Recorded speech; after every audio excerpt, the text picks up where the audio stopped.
Hey guys, webinar number 12. This is about target hands. This is going to be a two-parter. So this week will be about target hands for value betting, and next week, number 13, will be target hands for bluffing. Okay, so really quick, just the definition of target hands. It's when you're actually involved in a hand. A target hand is simply the hands you are targeting when you make a bet, whether your bet is for value or for bluff. Now, some things worth mentioning. You should never bet just to bet. I'm sure we all do that a lot.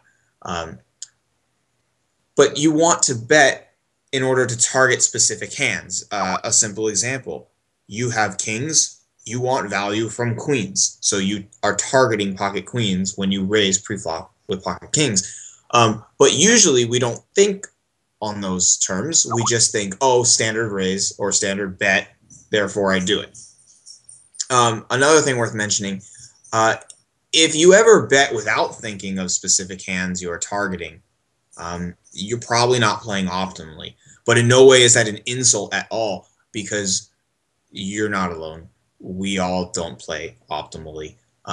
But when you're playing, especially like if you ever are in like a really big MTT or you have a few games left and it's a good 180 final table or something, try to get extra involved and think about the specific hands you're targeting when you actually make a bet. So we got 5 hands we're going to go over today. And just PK, I have a question really quick. Is there a difference between targeting queens when you have kings and when you are targeting queen jack types of hands? Yeah. Exactly. When you do have kings, you are targeting queen jack too. I was just giving a really simple example. It's just saying, I have a good hand. I want value. What do I get value from? Worse hands. But then actually thinking about the worse hands you're targeting. It's a lot more vague pre-flop, because obviously if you have kings or aces pre-flop, you're targeting all hands. But when it really gets intricate and detailed is when you get post-flop to where there's only a limited amount of hand combinations you can target. So most of our discussion will be about hand reading, post-flop, trying to figure out what types of hands our opponent could have and what we get value from. So thank you for the good segue into this first hand. This is Fenman 7-7's Pocket Jack's hand, and it's a good exercise in targeting hands for value betting. So PKR, this will help you perfect. So in this hand, Fenman makes a pretty nice open right here with jacks. Villain calls in the big blind. Okay, the flop comes ace, ace, 8 with 2 hearts. Villain checks. What should hero do? Or what would you do? Just type in really quick what you do, whether it's check or bet. And if you bet, just type in like the size that you would bet. Okay. So if you bet, just type in a number. Okay, 400, 350, 300 or check. 369. Get your head out of the gutter. So good. Now, regardless of what play you make, okay, start thinking about the hands that you are targeting when you make that play. Example, if you check here, you're probably doing it to let him catch up in some type of manner, right? So you're targeting hands that suck right now, but that might be more valuable on the turn. An example would be like pocket, I don't know, 9s or 7s, a hand that doesn't love its hand now, but if you checked, might like itself even more. And there's tons of hands. So name some hands that you're targeting when you check here. I know I said up here when you value bet or bluff bet. I guess there is such thing as value checking too. So it's not just for bets. We just want to be thinking about hand ranges for our opponents, stuff like that. So we're saying 8x, right? Flush draws, lower pocket pairs, king, queen, draws, weaker pairs, maybe 2 overs. Right, a hand like, I don't know, queen, king. You can't really get value mostly out of king, queen here if you bet, but you might if you check. But then hold on a sec. You can't really get value from king queen unless a 10 or a jack came on the turn, because if a queen came, you wouldn't really be getting value anymore. You'd be reverse value or some term that describes losing money when we bet. We do protect our hand, though. That's important. That's worth mentioning. Actually, we might even mention that down here, just like a brief note. Um, Protecting hands is important. Big Nick's adds, we want to bluff versus King Queen to fold out his 25% equity. That's a really good point. Since he has 6 overcards, that would mean he has 25% to win by the river, and he would have half of that, so somewhere around 12, 13% to hit a King or Queen just on the turn. Now, if you bet here, you're 400 or 369. What hand do you want specifically? Like PKR said 8x, but what 8? I mean, depending on where the person calls, you can kind of dictate or make an educated guess as to what type of 8s that person would have in their range, if they do, because we can use VPIP for that. We don't know anything about him. All we know is that he's in the big blind, which actually might imply that he has a wider range than normal. I could see someone in the big blind flatting here a lot with 8-7, just a random opponent. But then that's less often as someone flat in middle position. Simicos, for example, would, let's just pretend he flatted. He would never have an 8 in his range ever unless he does flat with pocket 8s there. So his range might be like 8s, 9s, 10s, probably not jacks, queens, kings. This is like the only range, maybe not even like 8s, stuff like that. Yeah, and this is maybe he only has queens plus. I mean, he is playing 50 tables, so why waste your time with pocket 8s if you're playing 50 tables? You know. Right, and since he is in the big blind, and he's, even if he is a fish, like probably 8x. Maybe not ace deuce and ace 3 are less likely, but you might see a lot of like 8-6, 8-7, 8-10. I don't know. You're right, Jason. That's a good point. Does he even flat queens plus? It just depends on him. I haven't played against him to know that. You see, when you're playing 50 tables, it's probably a lot harder to trap with hands like that. Right, exactly. Like, he's as robot as they come. I mean, now if you're SNE, then go for it. Be a robot. I don't care. You make me runs. Right? But maybe he just shoves those. You're right. Maybe he doesn't even have a flatting range here. Maybe his only flatting range is a misclick range that has like complete randomness in it. But so when we bet right here, we're aiming for our target hands flush draws 8s, right? Like PKR was saying, probably lots of 8x's because he's not so good and he's in the big blind. But basically, whether you check or whether you bet, you want to be thinking about that. And the more you interact with hands now at semi-meaningless stages, like 100, 200, the more you're going to grow as a player, and you're going to find yourself in a key situation one day, and you're going to know how to think all of a sudden about this heads-up hand in a $15 180, you know, or you get to a final table of a $10 MTT, and there's 5K on the line, and you can more outwit your opponent because you're not just betting to c-bet, you're not just betting to bluff, you're thinking about what hands you're targeting, and it's a really, really good trait to have. So all we have to do is have a starting point like a hand like this and just practice. Okay. So hero checks here. Okay. Now a 4 comes and villain checks. So now it gets a little more fun. Now what hands do we get value from, guys?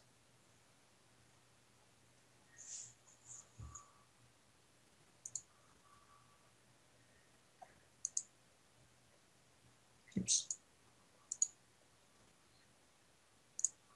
King X, maybe if someone's really, really loose.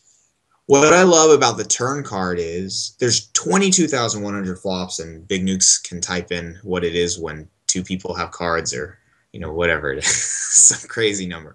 But then when the turn comes out, now all those combinations from the flop, now there's 20,000 combos times tons, because now there's like, you know, 50-ish, somewhere around there, or 45-ish turn cards that can come out. You know, there's tons. Now, this is really smart. Now, look at this. 8-4 who thinks he has 3 pair, right? But then even if he had 8-4 and he just thought he had an 8, you still get value from that anyway. 8x, King X, 4X, 10, 10, and lower. What else, though?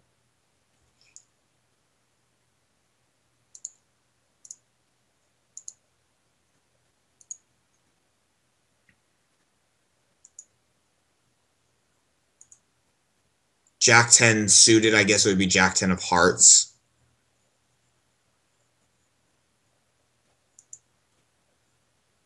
What else?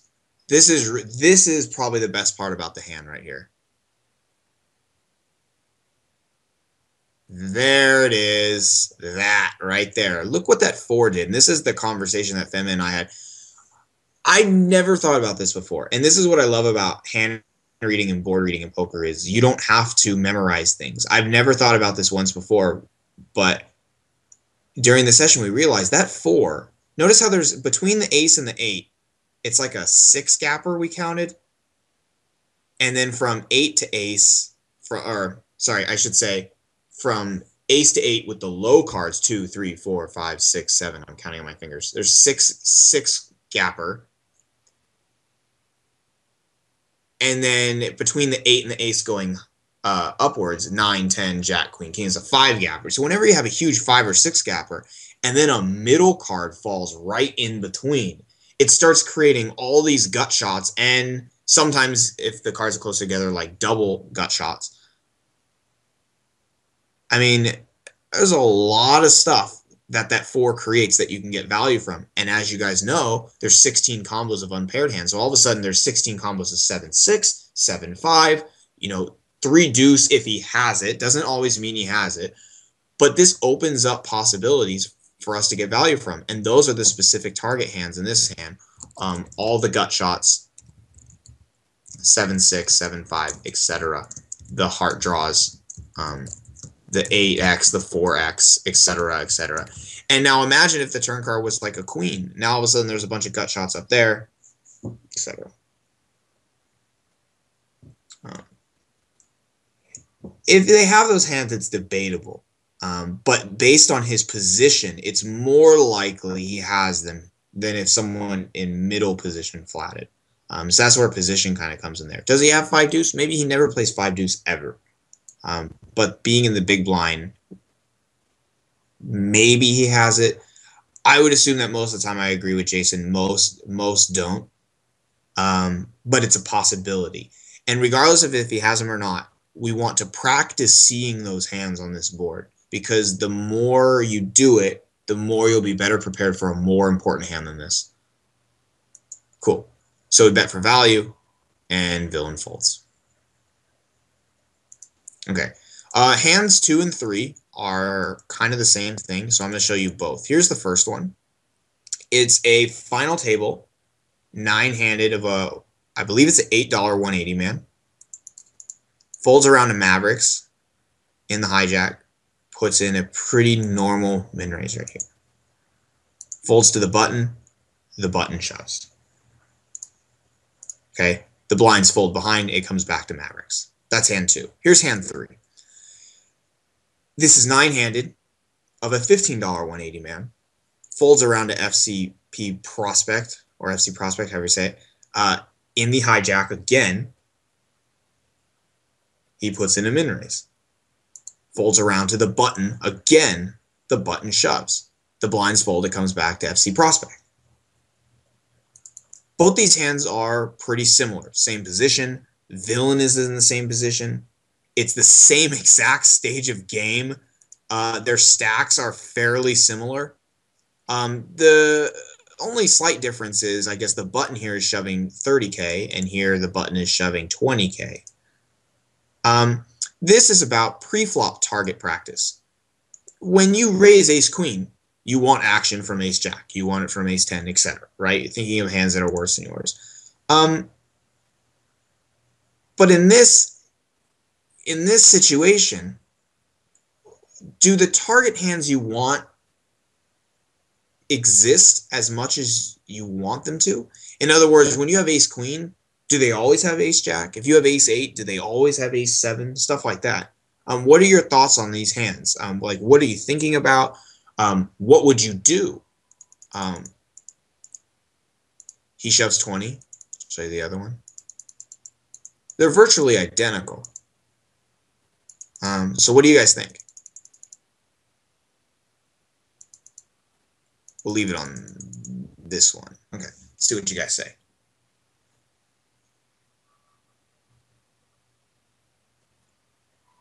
Yeah, I mean, you do, thinking about like when you have ace jack, you want the guy to have ace 10. That's your target, right? So then just thinking about like where you are, stage of game, maybe the buy-in, etc. Like, do those target hands exist in their range as frequently as you'd like them to be in their range? Dottie has a really good point. If you raise fold ace queen here, you might as well raise fold with 3-4 offsuit. So if we fold ace queen, you essentially have 3-4 offsuit. Well, and it does depend. If you get flat called, ace queen is a lot better than 3-4. If you're raise folding ace queen and and you're actually folding the ace queen in the process, when you click that button, you are turning it into 3-4 offsuit. Morton says ace queen I fold because the 15 big blinds makes his range more towards tens than ace king. Agree. The 15 big blinds is a lot harder to call than the other one.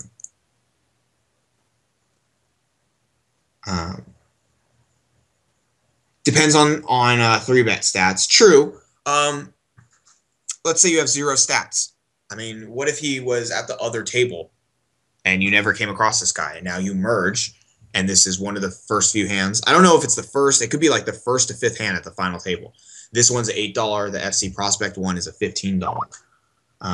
PKR says, I think I would fold both hands because the only realistic thing you are targeting is ace jack and ace 10. Good sentence right there. Or good phrase, whatever. And the rest of his shove hands are pocket pairs and ace king. Right. Jason says, I think I say F it and call. Okay. Care to elaborate on that at all?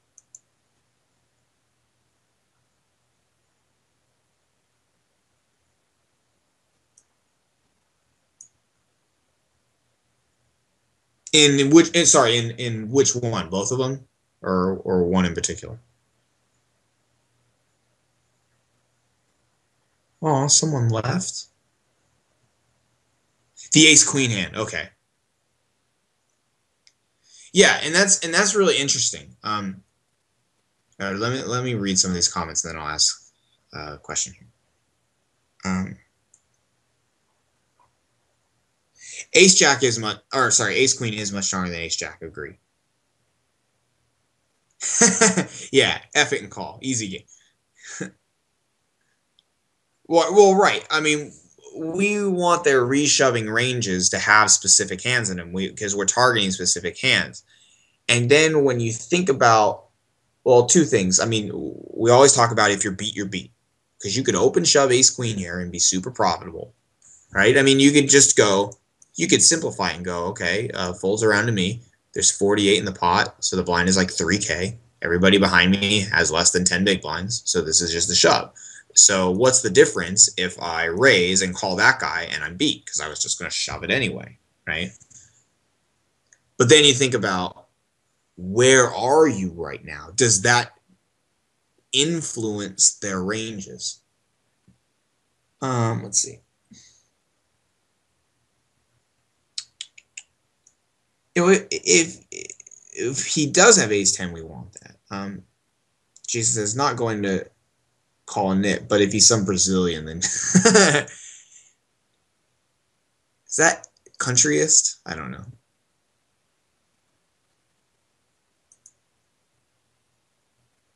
Sam, we need Sammy saying he's from Brazil, or Marcus Vick.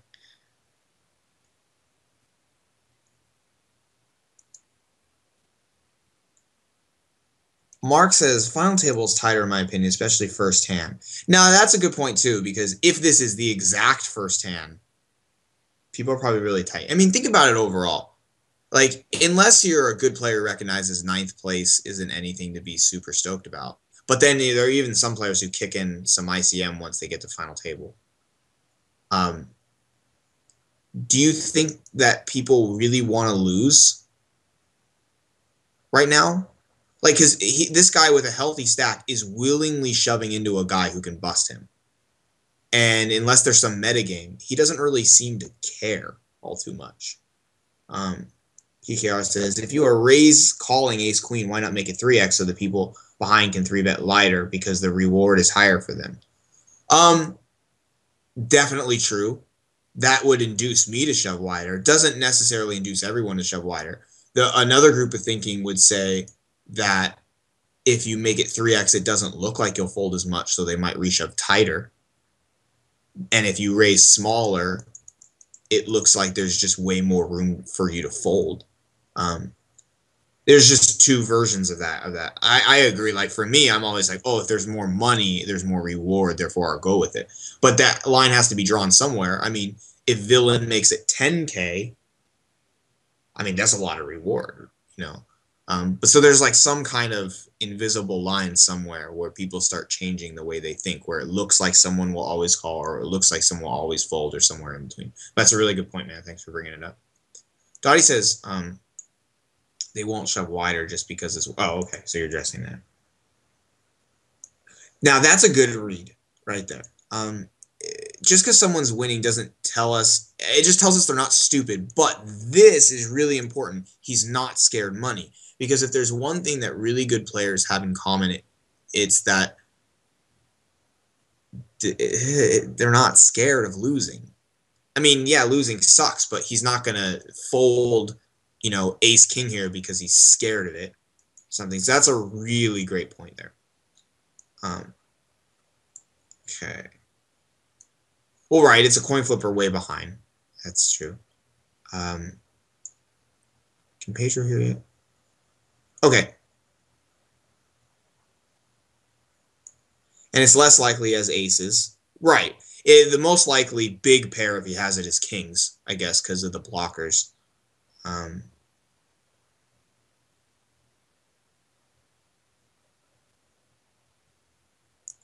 Okay. So, Pedro, I'll refresh you here. So basically, there's these two hands. Both 9-handed. This one's a 15. This one's an $8. Both min-raise, both get a shove from somewhere. Basically here, there's a few things. I mean, let's take a poll here really quick. Who calls, who folds in this first one with maps? Dottie calls.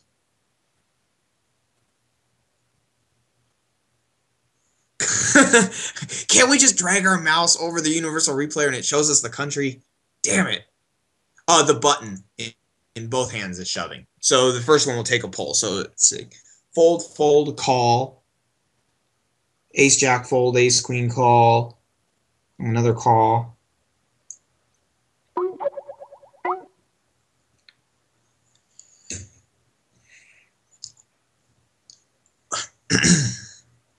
I have a question for you.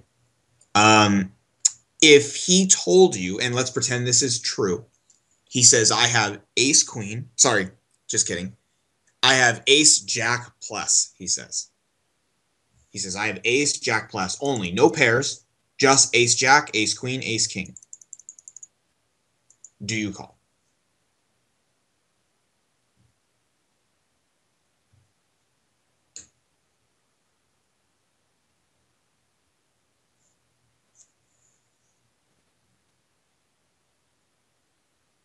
Yes, you know he's not lying. He has ace, jack, ace, queen, or ace, king. Nothing else. For a fact. And in this hand, same deal. In this hand, he has ace 10, ace jack, ace queen. He'll fold ace king to you. He has ace 10, ace jack, ace queen. Do you call?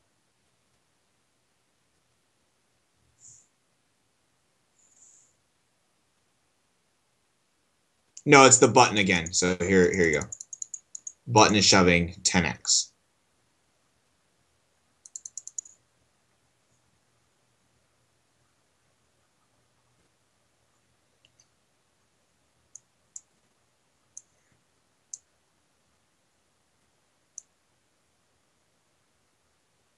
Yes.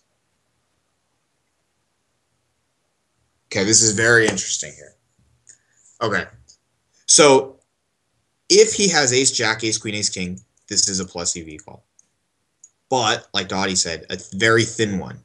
Because you're going to be 50-50 versus range. You're going to lose to ace jack the same way you're going to lose, or sorry, you're going to beat ace jack the same way you'll lose to ace king, and then you'll tie ace queen. But with the overlay from the blinds and the antes, it's profitable. But it does not mean it's good, because that means half the time you lose your huge stack. This kind of deals with the whole don't chop off your balls thing. Like if you're, midway through a big MTT, or if you're, 30, 40 handed in a $3 rebuy 180 and you have stacks like this, go ahead and call. But the stage of the game is going to influence their range a lot. And you're not really going to see a whole lot of people coming after you here with no previous history. Let's see. If you win the ace queen, right, that is true. If you do win, you'll be at somewhere around 75, 80-ish, and you'll win first a lot more. That's true. If this is pre-final table, ace queen becomes a fold to me, as we can get better spots to win chips, and we are way too good to spew away our good stack. Right.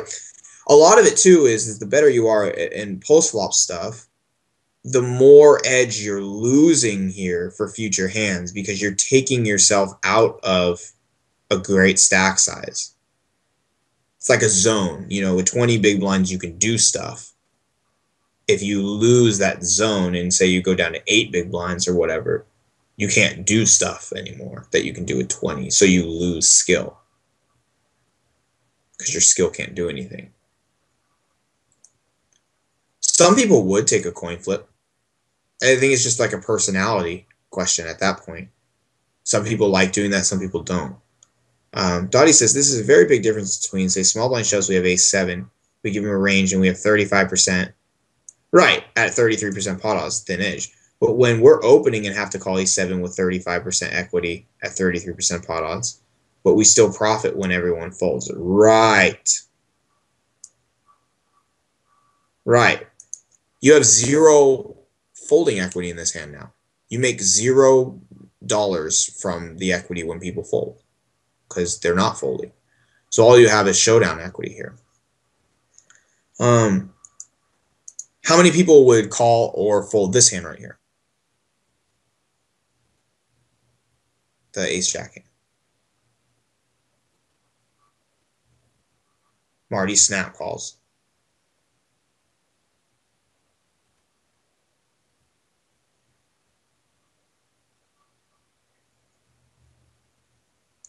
Morton folds. Casper calls. Mark says you call because you only lose 1 ball. So to speak. I guess you only lose 1 ball, but you would be down to 34, which is a big blow at this point. You lose chip lead.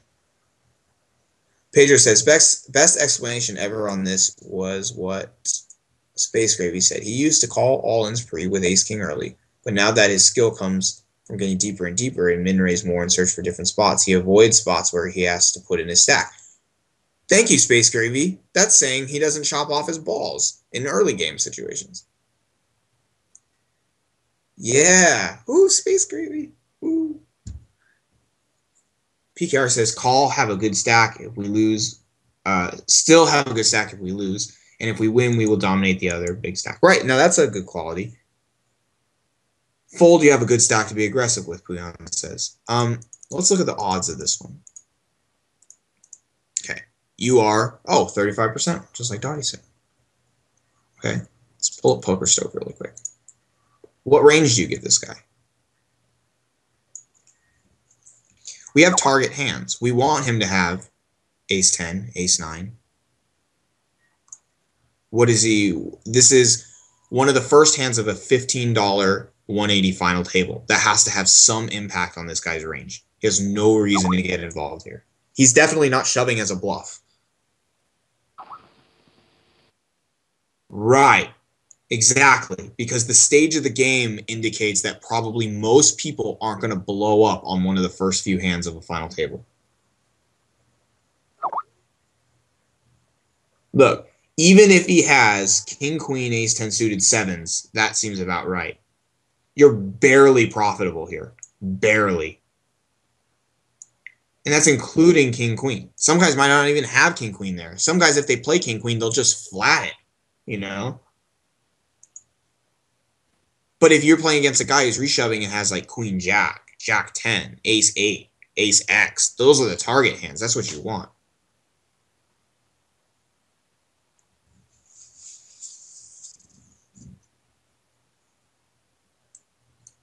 I guess like if Hudstats say they're really, really wide, then you can argue it, because then that would imply that a guy's more likely to have hands you dominate. And when you don't have that info, or when someone's tight, at this stage of the game, being one of the first few hands of a $15 final table or an $8 final table, usually guys are tight. Exactly. You can call against that guy. Exactly. Well, not even all rigs will shove wide here. I mean, there's some rigs who we get ICM would influence a fold here. It's final table. You got to start tightening up now. You know? It depends on the guy, but I'd say most likely guys are going to be tighter here. Ace queen is much better. Yes. So Mavs in this hand folds, which I think this is a great fold. Keep your stack. Don't blow it. Keep it. Even though if you're beat because you could have shoved pre, it only looks like you're beat here. And even if he has ace jack, it doesn't make that much of a difference. If he has ace jack plus, you're racing versus the high cards. And then he has pairs, you're racing against those two. So you can willingly pass up basically 50-50 versus entire range. But look, you only need to be 40, so technically you're passing on something plus EV. But like Pedro said, if you have that skill to use, you can use that later. Because you sacrifice your skill when you call off here on at a 50-50. Some rake shove light there.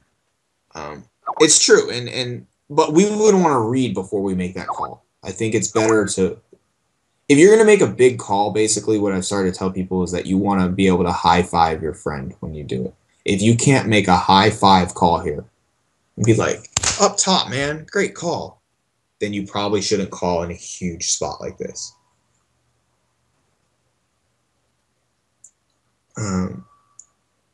How does your image suffer if you fold ace queen? Because you've never shown ace queen. Yeah, maybe in your own head it feels like it's suffered. Right, but they don't see. If you raise fold, no one's really going to remember. I mean, you could watch the short-term memory webinar, but people are more likely to remember something, even if they do remember it, when they have a visual thing to match with it. Imagine if you played a matching game, right? You ever play this when you were a kid, where you have like a bunch of cards, right? And behind you have to match the two cards, right? So you flip, you turn over. I used to do this when I was like 4 years old. You know, you like flip it over and it's a duck, and then you're like, okay, where's the other duck? And then you don't find the duck, so you put the card back down. And then whoever you're playing with, then it's their turn, and they turn over a card and they find the other duck. Right? But then they flip over a cow, so then they can't match those. But you remember, oh, I saw that duck over there, and I saw that duck over there. So then you turn those two over, and you match, and you get the points. Imagine if you played that matching game, but now you never get to see any of the images. Someone just points, and they go, that one's a duck over there, and that one's a duck over here. But then there's all these other things they have to remember, too. There's a cow, and there's a cow, and there's an elephant, but there's no visual representation of those animals. And all of a sudden, those are just going to get blurred in your memory. Because if you don't have a picture to match with something, it's so much harder to recall that information.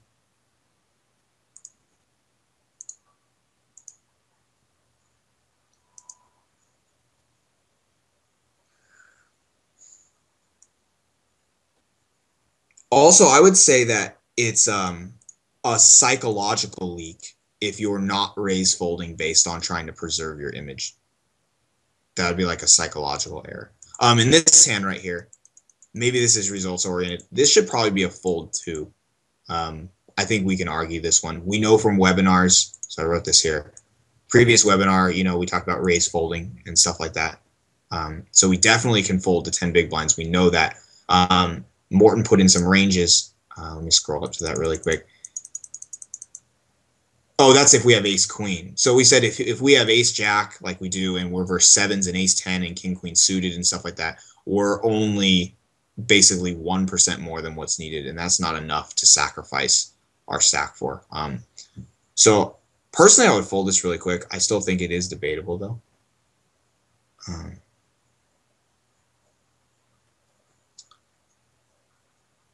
Just reading his comments, but he has aces there, which is, wouldn't expect that because we have the ace blocker, but I would expect a lot of like kings and queens and ace king, ace queen, definitely. Interesting. Basically, I think the moral of this is don't be quick to call when we have good hands, and think about how the situation tells you people's ranges, basically. Yeah. That guy's great. Right. It's, if we're going to call here, maybe another moral of the story, if we're going to call, even in this ace queen, remember when you're like, F it, I call, right? It's okay to call, I guess, but it should be a much more carefully thought out decision instead of just fist pump calling, right? But then that lends itself to the high five call. If you're going to make a huge call, you should be able to high five someone and like just go to the fridge, grab a beer, pop the top, drink it while you make this call, and be super stoked about it. Because when you take all the skill, like, you are the bubble outcast, and if you take all that skill that you've worked hard to learn and obtain, and you throw it out the door on an ace queen call, you're doing a lot of harm to your results overall. I mean, your results are amazing, right? But whenever you make a call like that, think about what could happen if you just folded instead and let Bubble Outcast do what Bubble Outcast does best, right? You know, so it's like, don't shortchange yourself, because when you become really, really good, don't toss it away on a single call, right? Because then it's like, oh man, Jason's awesome. Not after calling with ace queen, and if you did lose, obviously if you won, that would be great. But then if you lose, all the things you could have done at that final table, they go away unless you make a good comeback. Now, right, that is true. As you go higher, and especially like if you recognize someone, right, and even in MTTs where people seal a lot wider, we would snap call, but that's because then we would assume that they would have more target hands in their range, right? When we have ace jack, we would salivate if someone had queen jack. The higher you go, the more kind of MTT style players you face, they're more likely to have those queen jacks in their range, you know? So then you could start snap calling because the target hands are there. Like a ninja. Okay. Next one here. So hand 4, FC Prospect, maximizing value from targeted hands. We're going post flop now. Makes a standard open, and he gets flatted by the button. 5,000 in the pot. About a 2-to-1 SPR here, stack to pot ratio. We are out of position. The flop comes ace, king, 8. Thoughts, bet or check, and if you bet, how much do you bet, and what hands are you targeting? Okay, so Morton checks. So Morton's checking to target other hands that can catch up somehow. Well, catch up, like not pull ahead of us, but you know. So Pedro is saying 1250.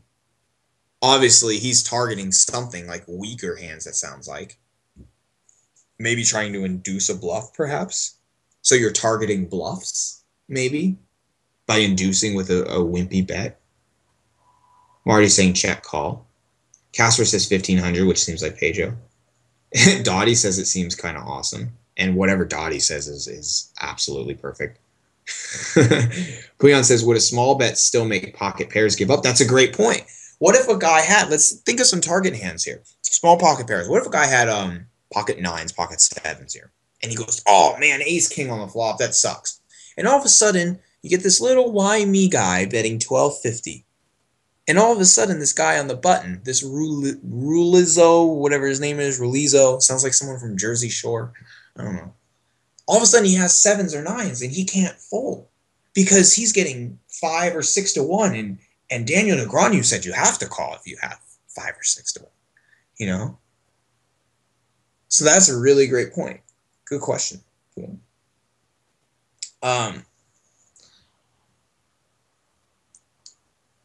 Oh, and these hands too. Right. Some 8-9 suited, 7-8 suited. Then see, now the guy's not in the big blind. So he's the button. So his hand range is going to be more showdown value based hands, unless he's like crazy loose, but his VPIP can kind of give us a clue into that.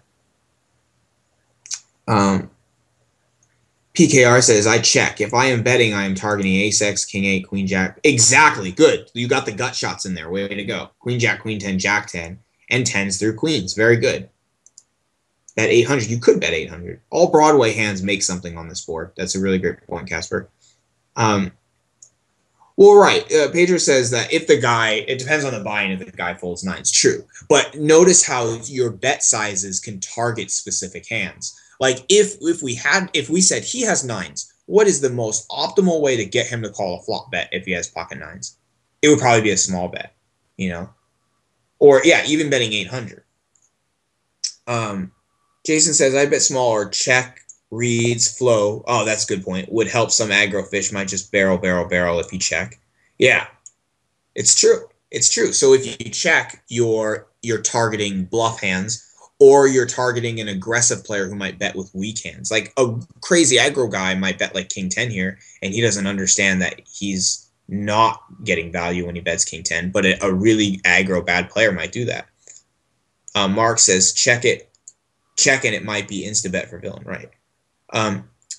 So he should be expecting you to c-bet most of the time, which is true because the normal progression in poker is just raise c-bet. Even bad people know that. Yeah, sometimes you can induce certain things. You can even do the Johnny Backs bet where you bet 1770 or something like that, leaving you with 9,000. The thought is that might trick some people into saying, well, like they kind of outthink themselves, but I don't even know if they'll think it.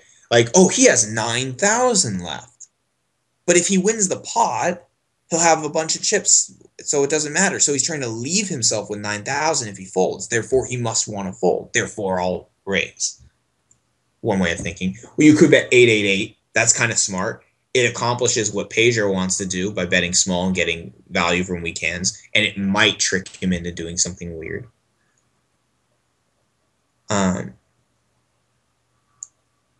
Yeah.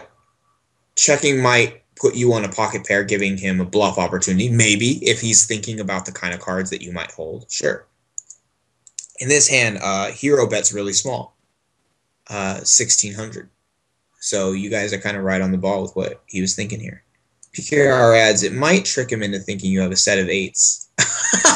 That's really interesting. That is really, really interesting. What if it made him go, you don't have a set of 8s? Why would you tell me that? And then he raises you. That's cool because when you bet weird numbers, you could be inducing a guy to kind of play mind games with himself. And that's a really great point. So who knows what weird numbers? Maybe that's actually a great a great reason to bet weird numbers, because it might influence someone to think something that doesn't even exist. None of us thought this before. He's at 888. I didn't even think of that at all. Wow. Yeah, 1, 2, 3, 4. That's really good. We'll bet like 999, make your stack all big. It's really funny, like even out your stack. It's really funny, like you go to grocery stores. I mean, at least the way it is over here, Jason knows. It's like, everything in the store, it's like, it is $9.99.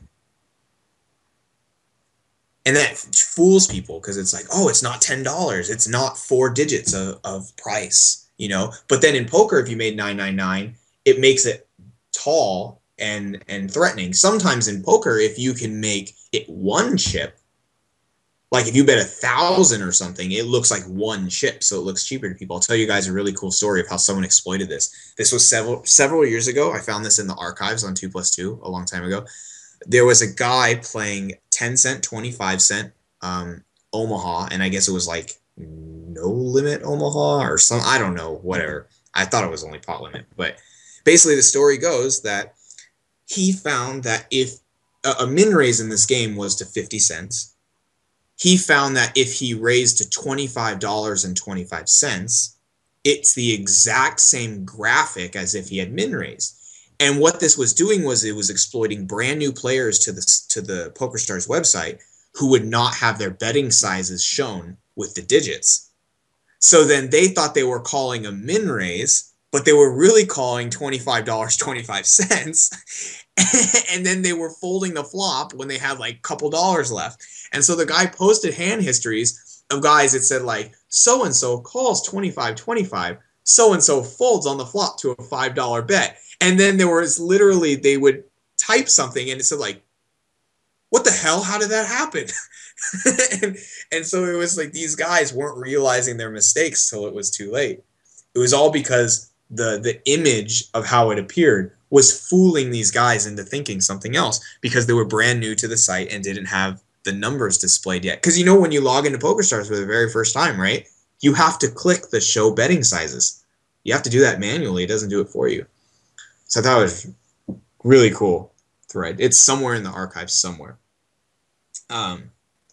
So Jason said, if you're going to bet 800, always bet 799. Or people will think you're crazy and be scared if you do random bets like 2, 3, 4 instead of 250 or 666. Sometimes it's a hotkey tell, which says that someone's kind of good because what bad player has a hotkey? Oh, yeah, and you could bet 420. I've done that before. That's fun. Sometimes if the board is like 653, you could bet 653 to match the flop. Anyway. But whatever bet size you're making, you want to target specific hands. So he had a really strong hand. There's nothing much that can call on this board besides some gut shots and some weaker pairs and pocket pairs. So he's targeting those by making a small bet. Okay. Same kind of deal here. Okay. So he should bet small again to get those value. So he bets 24. Seems fine. It's kind of small in relation to the pot. What about now? What do you guys think?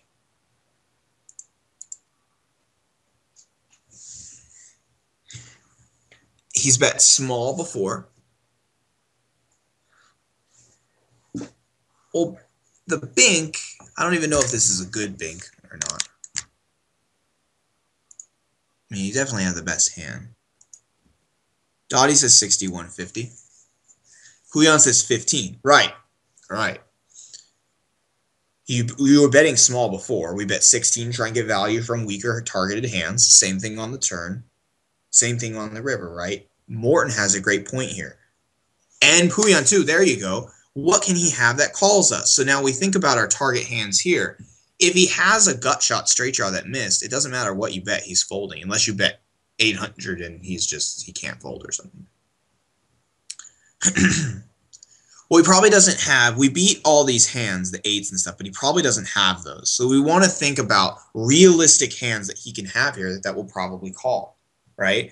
If he has an 8, maybe betting small will get an 8 to call, and if you bet big, it'll fold. But the most likely hand he has here is as an ace. But then a king is fairly unlikely because there's tons of blockers. So thinking back to last webinar. Mark has it exactly on. He says ship equals maximum value. If he called on the wait turn and fold, if he called, I'm confused. He still might think he's good with like 10s.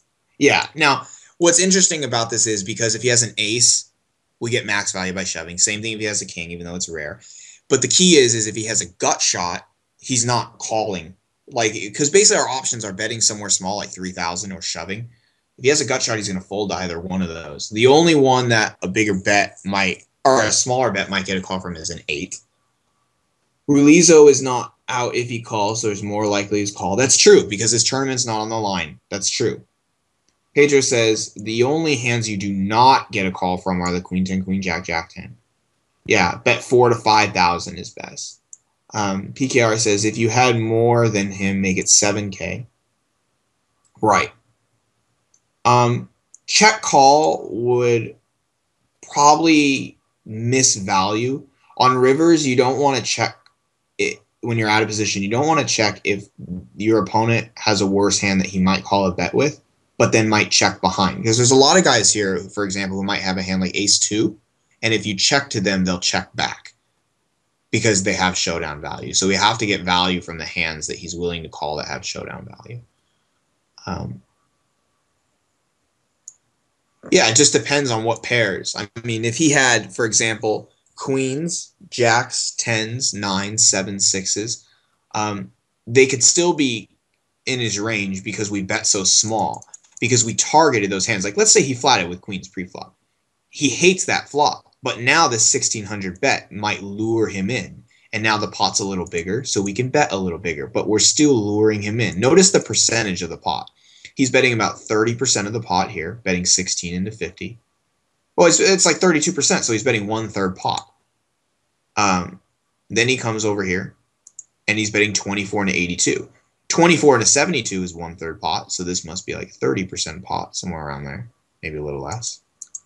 But then here, if we bet 1/3 again, that's somewhere around 4,000. But now the hands that are probably going to call are going to call 4 and 67. Yeah. So I'm on board with the shove. I think 4 and 5K, like Pedro said, is really good. It might be missing a little bit of value, but I don't think will make a huge difference in terms of like long-term results because it's like 1,000 chips here, 1,000 chips there. But these missing the value is extra important when you're at a final table. Imagine it's big blind 5K, you're three-handed in a 180, and now you miss 20K of value on the river by not making your bet big enough. That's when missing a spot like this would be huge. But here, anywhere from 4,000 to all in is really good. But it's what we do with these types of bets when they're way more important. When you can pick up that extra 20K at the final table, that's going to make a huge, huge difference. Yeah, and a lot of guys, there's not a lot of missed things to bluff.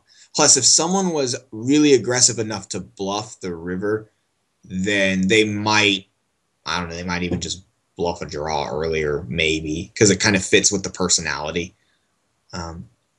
Like, if, for example, if he had an open-ended, I know there's no open-ended straight draw here, but if a guy bluffs an open-ended straight draw on the river, he would probably just shove the flop or something like that, because it kind of mixes with just the personality trait of an aggressive guy. Cool. So really good hand. Villain bets 32. So I think he missed 35.70 of value here. And did I say villain? I meant hero, if I said that wrong. And villain calls, and villain is ace-9. So he definitely would have called a shove for sure. Okay. Last hand. So this is Morton's hand. And this one is called Watch Matt Spew 8,000 Chips. And a little bit of bluffing discussion. And maybe we could take that out and just leave it for next time. So maybe we'll start next time with talking about the same hand with the bluffing. Okay, so watch me spew 8,000 chips, guys. Morton's laughing. Okay. So standard open right here. Three-handed, by the way, stage of game, three-handed, 45-man, $7.45. We talked about you could even limp pre, we were talking about, just to change it up, but raise is probably much more common. Villain calls. We have no real information on villain, except the F in his name probably stands for fuzzy, because there's Fuzzy Wuzzy from Muppet Babies. So maybe he likes stupid shows. I don't know. So he calls 863 rainbow flop. Villain checks. Hero does what? Okay, listen to Dottie.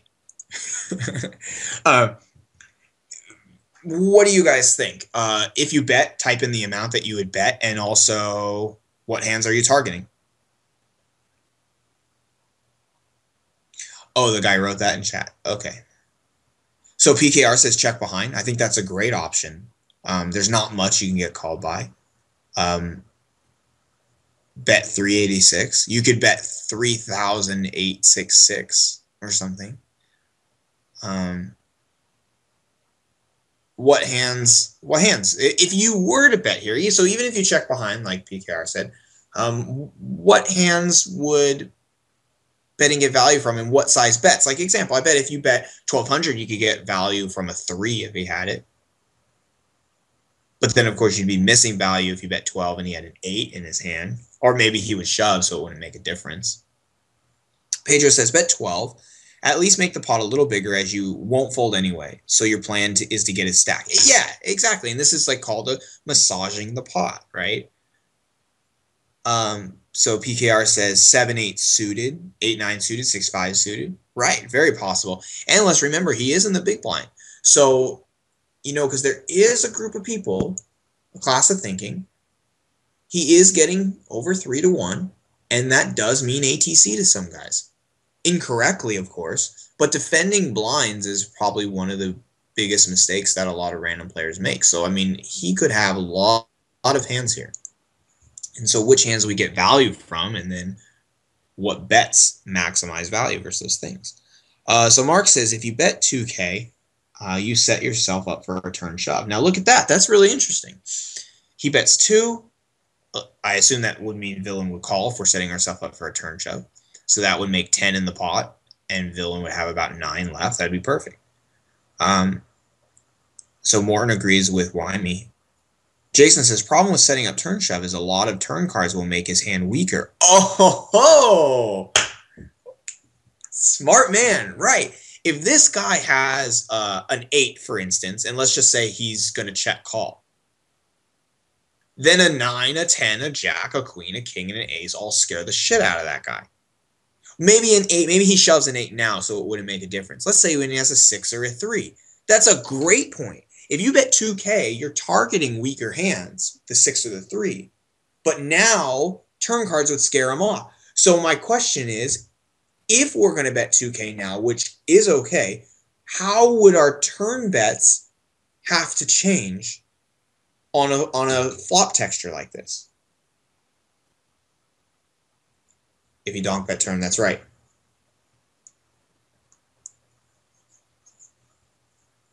You'd have the opportunity to donk bet, and then you get shove over. Do we even want to shove? I mean, we just want value here. Oh.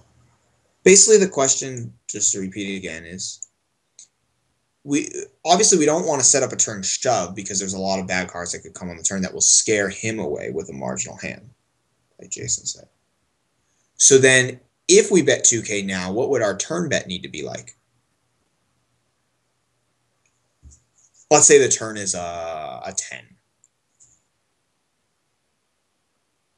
Exactly, you price him in, right? So you just you have to let someone get in too deep. It's like the gambler's dilemma, where the guy goes to the casino, he plays blackjack. Okay, good sir, I'd like to put $10 down. And then the dealer wins. And now he's minus 10. And all of a sudden he has to try and get it back, and he's 20. He's deeper in the hole, right? And the deeper and deeper he goes, I gotta get it back, right?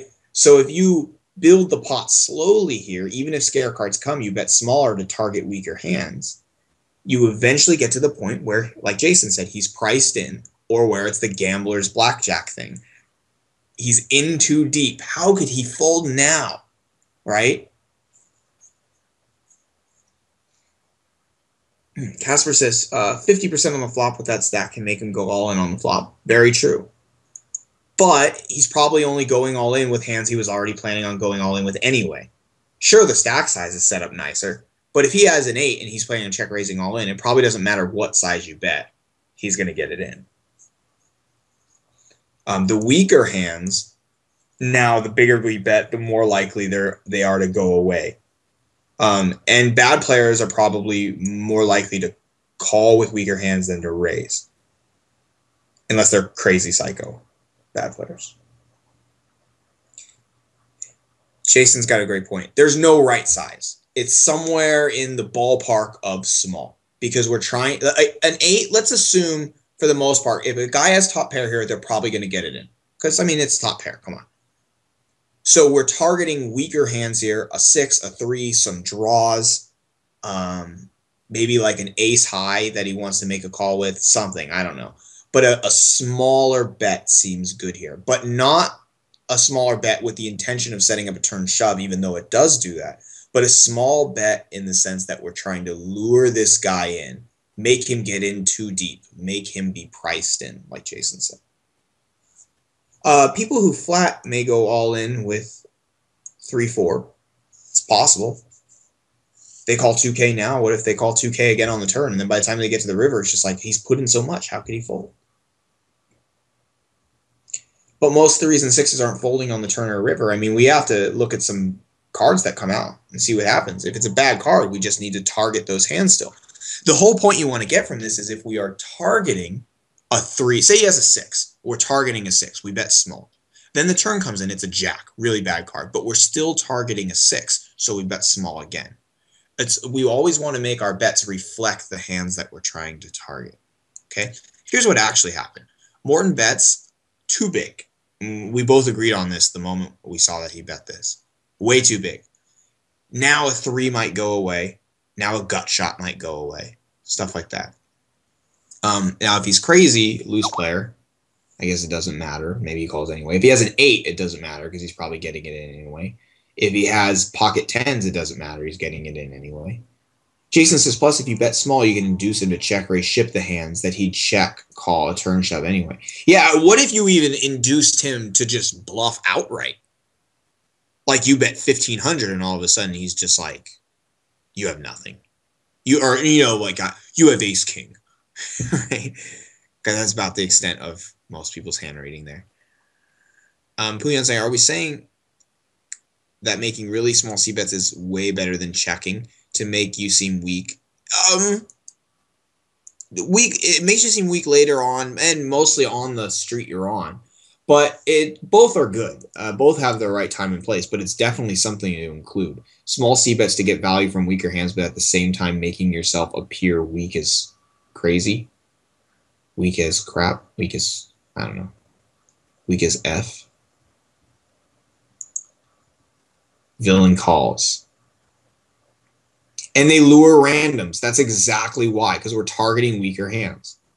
Right. And then as you progress through the hand, you continuously target specific hands.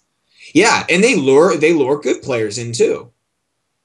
And it's almost for like two different but somewhat slightly similar reasons. Bad players just I don't know what induces them to call. And good players, it's like, oh, it's good pot odds or curiosity. Sometimes when you're really smart, you just get curious. You know, when you're smart, you want to know stuff. And sometimes if someone bets small, you're like, I have to know. What does it mean?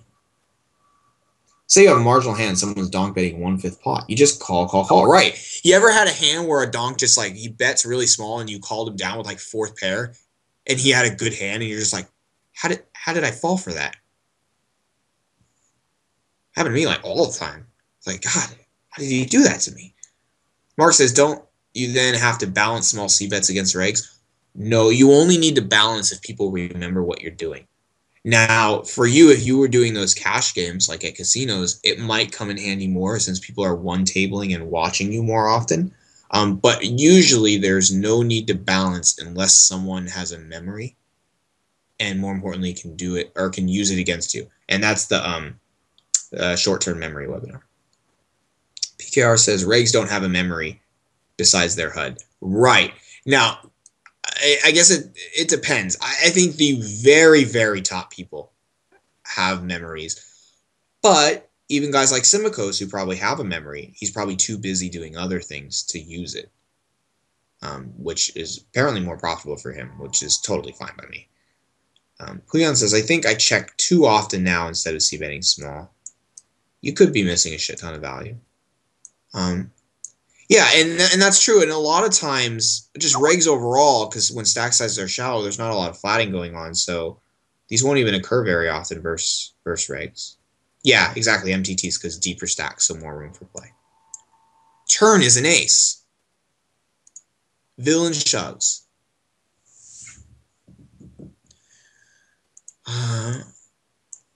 Let's just delete the bluffing part and do the bluffing part next week.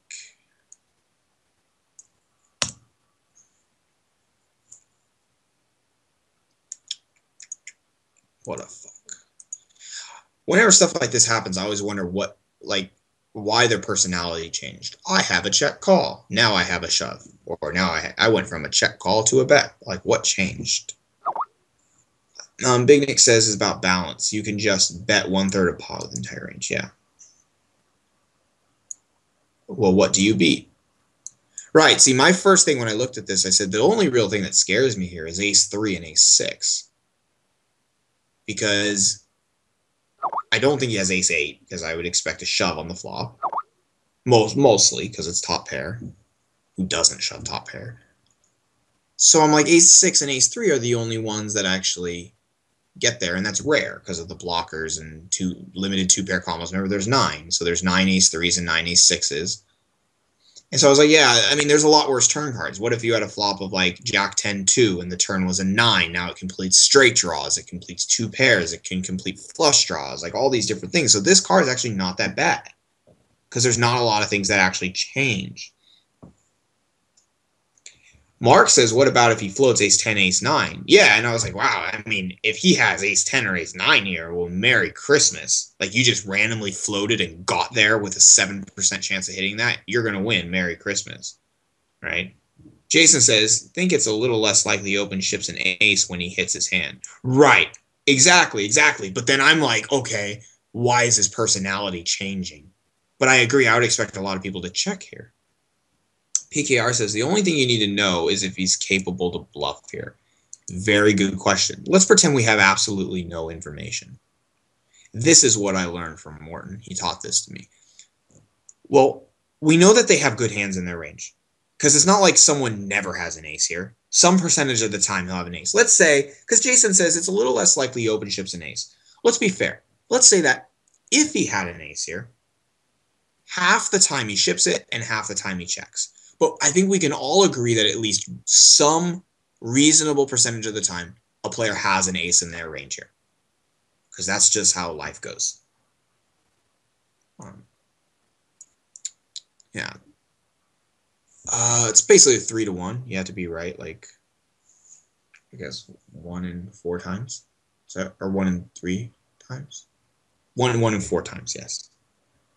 But we can agree that they have an ace sometimes. So this is what Morton taught me.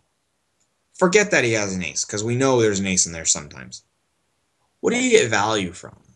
In other words, what are the target hands here? What are you targeting when you call here? Queens, but then he probably doesn't have queens because of what he did. Clubs, exactly. So name some hands we want him to see, or sorry, we want to see him have here.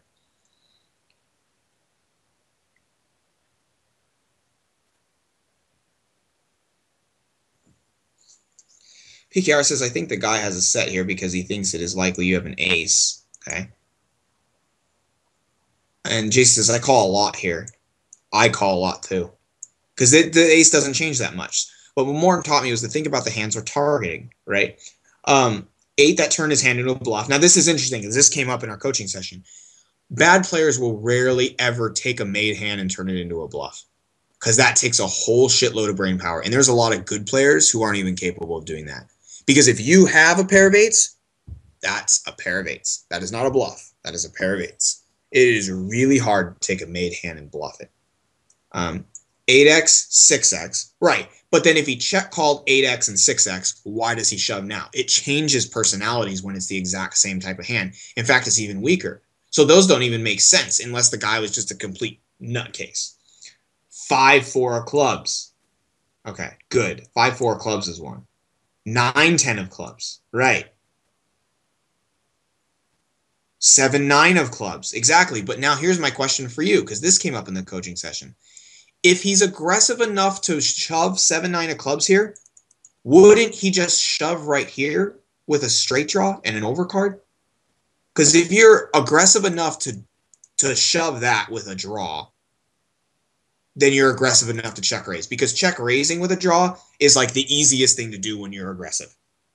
Calling and shoving a turn, that's much more complicated. That's like kindergarten bluff versus high school bluff.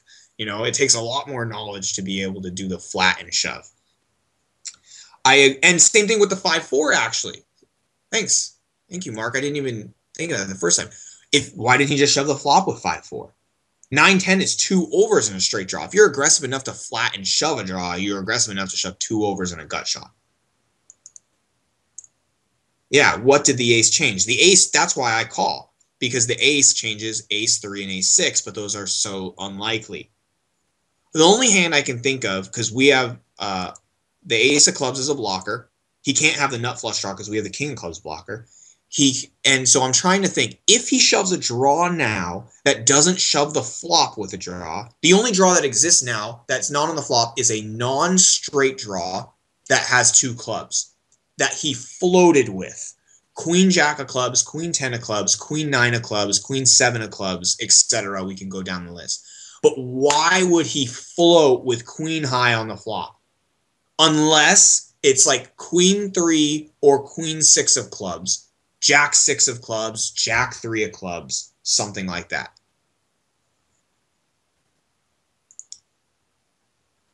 Yes. So that's not a lot of combinations, though, because each one of those is one combination.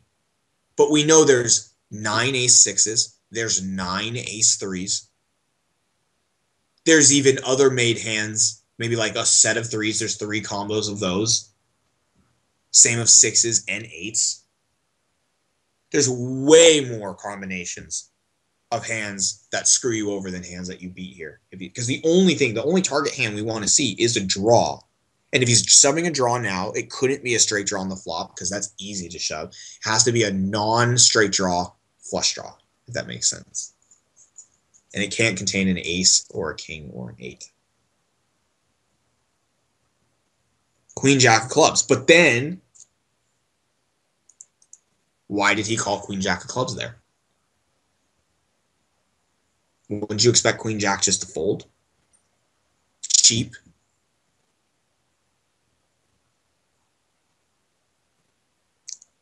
Backdoor 2 overs?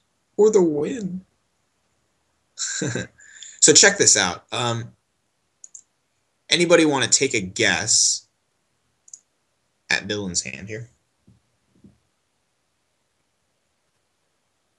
10-3, 2-4.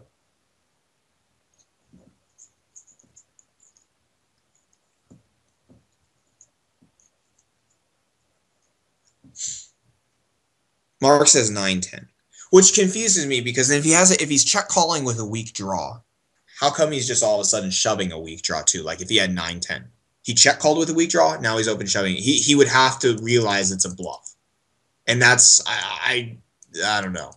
It's much more likely he's going to check call with a bluff or check fold, I guess, with 9-10 than he is to check call and then shove it.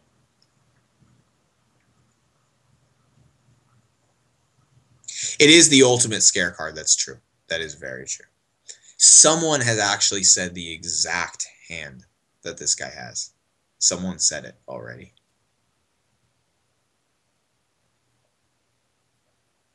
So I'll let you guys pick. No, you have to pick. We're going to end it on this. We're going to be done in like 1 minute. Someone said exactly what this guy has. No, I didn't say it. Hint, I did not say it. Or at least I wasn't the first one to say it. Shut up, Morton. Just kidding. Jason says ace 3. So he's saying, if I take into consideration that the ace of clubs might be a scare card for him, I would guess he has 2 pair or a set who's slow played on the flop. Yeah, I could see that. Oh yeah, I didn't even think of that. Hey, that's a great point, man. What if he had 8-6? Possible, but he check calls and now shoves because he doesn't want another bad card coming out. I don't know.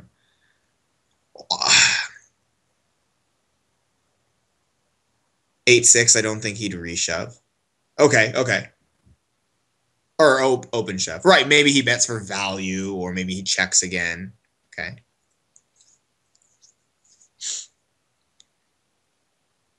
Actually, someone said the hand long before I even asked, what do you guys think he has? Someone said it from the beginning. Scroll. Don't you? I love these like mystery solving puzzles and stuff like that. It is not 5-4 of clubs.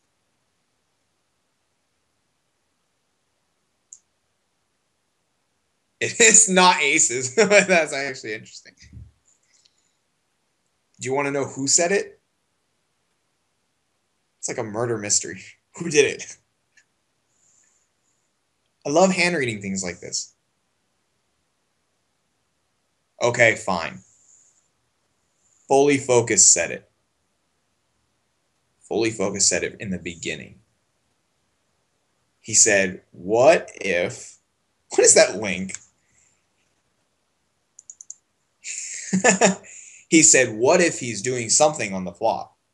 And then he mentioned 2 hands, and one of those hands was it. Well, Pedro, we're assuming it's not a draw because if anyone's aggressive enough to shove now, it probably means that they could have shoved here when it's super easy to check raise with a draw. That's it right there. He floated the flop with ace-9 and got there and shoved it in. So this is what I learned from Morton here. We know he has an ace in his range some percentage of the time. I call too. But what I learned is I'm just spewing 8,000 chips here because really I should be thinking about the hands I'm targeting.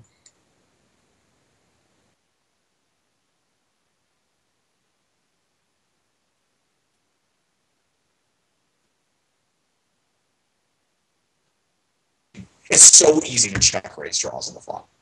Therefore, it can't be a straight draw. So the only draw that exists on the turn that didn't exist on the flop is a club draw, like queen, jack of clubs, etc. Why did he float that? It doesn't make sense because it's queen high. But even if he did float it, there's way more combinations of hands that beat us than individual flush draw hands. And that's exactly why this is a fold. And it's exactly why I wish I could go back, replay my however many thousand games, and always fold here. Because guess what? I always called. Always. Because I was like, that ace doesn't change too much. I call. And I'm wrong every single time. Unless this guy's some drunken guy from Tijuana or something like that. So basically, he's floating 2 overs or slow playing the world. Yeah. Or, yeah, and then when he just gets there. This is probably the type of player who's just, you call when you don't have something, and you bet when you have something. Simple enough strategy. Like, I mean, you ever had anybody just tell you, like, why did you do that with a draw? I remember the first time I ever learned about check raising along with draws. I was watching, it was like 5 years ago or 6 years ago whenever Greg Raymer won the World Series. Or it was the year after. It was his losing hand where he got 25th in the main event the year after he won. And a guy check raised them all in, I believe, with ace-9 of hearts on a 2-heart flop. And I thought it was the dumbest thing ever. And I remember complaining about it forever. And this is back, I didn't understand anything. And now that's the greatest play on earth. I'm like, that guy is amazing. But I'm sure people have told you, like, how could you play a draw like that? Because some people just, they check when they don't have it, and they bet when they do have it. So anyway, good webinar. Next week, same topic, but about bluffing. TY.